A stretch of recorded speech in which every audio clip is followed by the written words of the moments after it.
would you have me send to fight Afghanistan's civil war when Afghan troops will not? How many more lives, American lives, is it worth? How many endless rows of headstones at Arlington National Cemetery? I'm clear on my answer.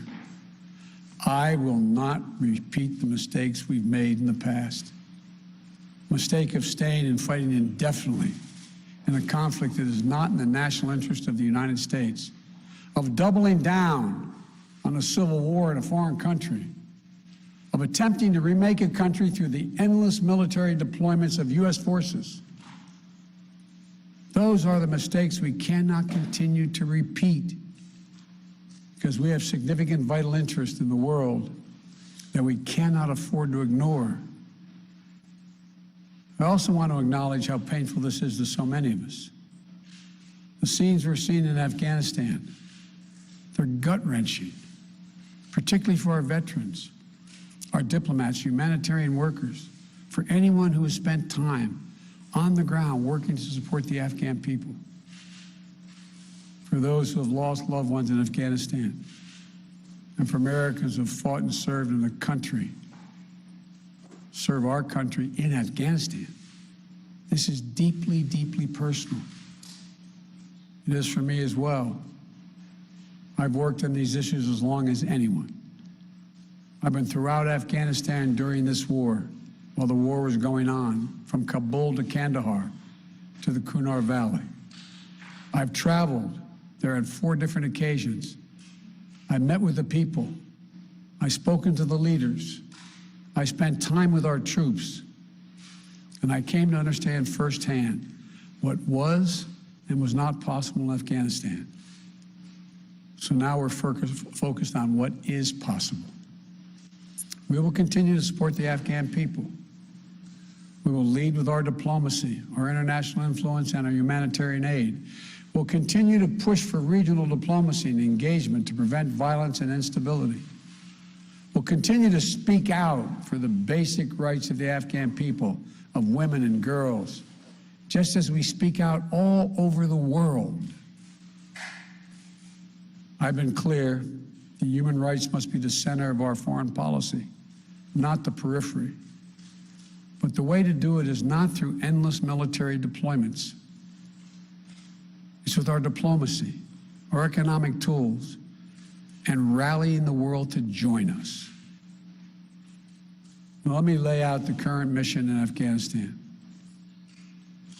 I was asked to authorize, and I did, 6,000 U.S. troops to deploy to Afghanistan for the purpose of assisting in the departure of U.S. and allied civilian personnel from Afghanistan, and to evacuate our Afghan allies and vulnerable Afghans to safety outside of Afghanistan.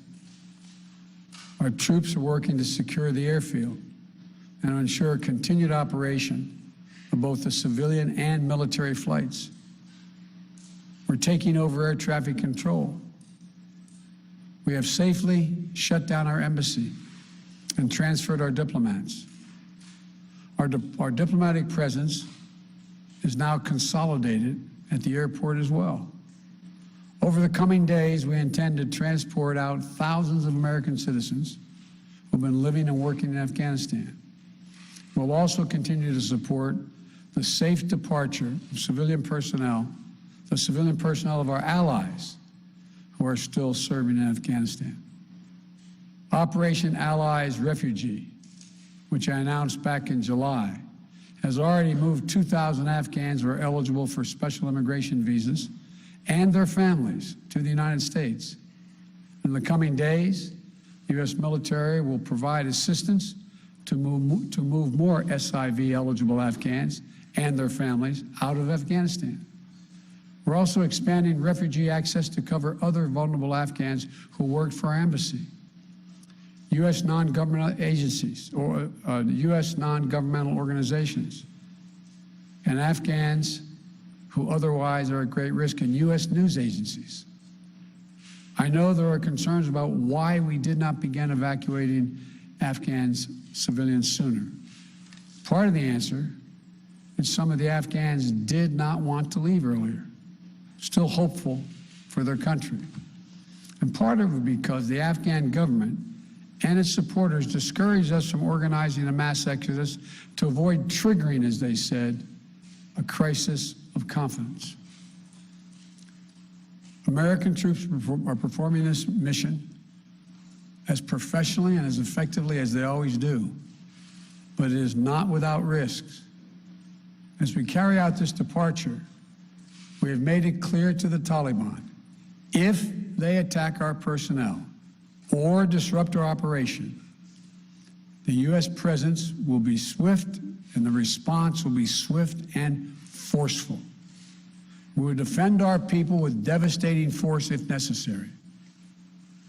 Our current military mission will be short in time, limited in scope, and focused in its objectives.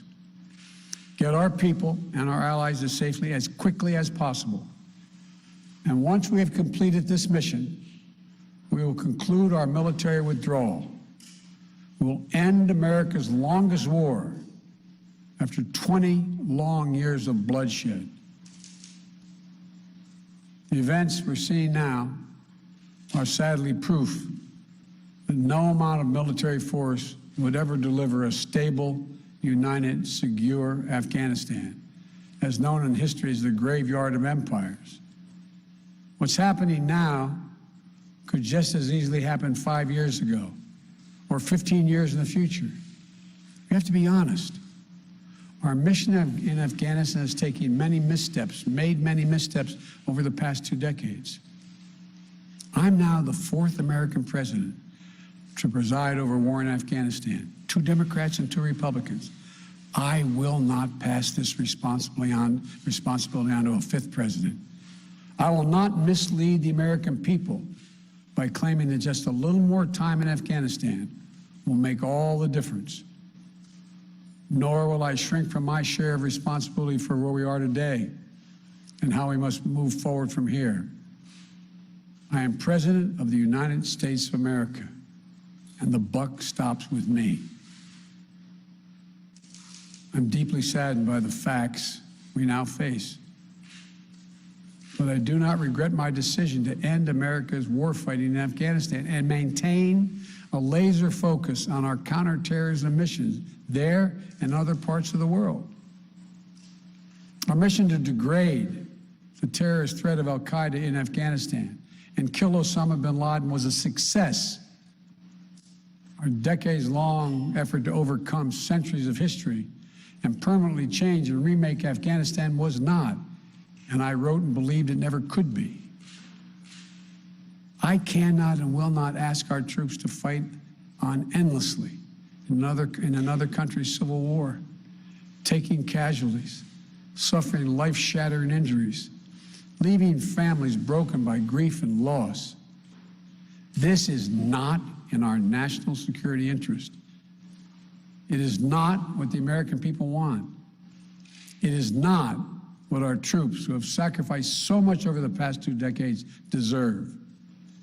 I made a commitment to the American people when I ran for president that I would bring America's military involvement in Afghanistan to an end.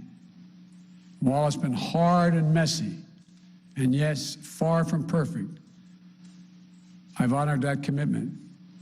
More importantly, I made a commitment to the brave men and women who serve this nation that I wasn't going to ask them to continue to risk their lives in a military action that should have ended long ago.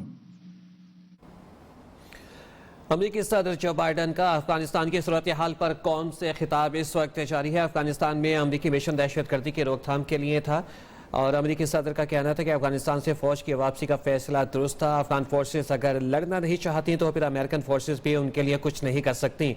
Afghan forces की तनख्वाह तक हम अदा करते रहे। हमने अफगानिस्तान पर अरबों डॉलर्स खर्च किए। अफगान हुकूमत का तेज़ी से खात्मा हैरत अंगेज़ है। हमने इन्हें अपने मुस्तकबिल का फैसला करने का हर मौका दिया। अशरफ गनी ने गलत किया और गलत कहा था कि अफगान फोर्सेस लड़ेंगी। नई अफगान हुकूमत को तमाम शहरियों और गैर मुल्कियों की सिक्योरिटी को भी यकीनी बनाना चाहिए। चीन और रूस के हवाले से बात करते हुए अमेरिकी सदर का कहना था कि चीन और रूस ने अफगानिस्तान के लिए कुछ नहीं किया। चीन और रूस की ख्वाहिश होगी कि अमेरिकी अफगानिस्तान में रहकर मज़ीद डॉलर्स खर्च करते रहें।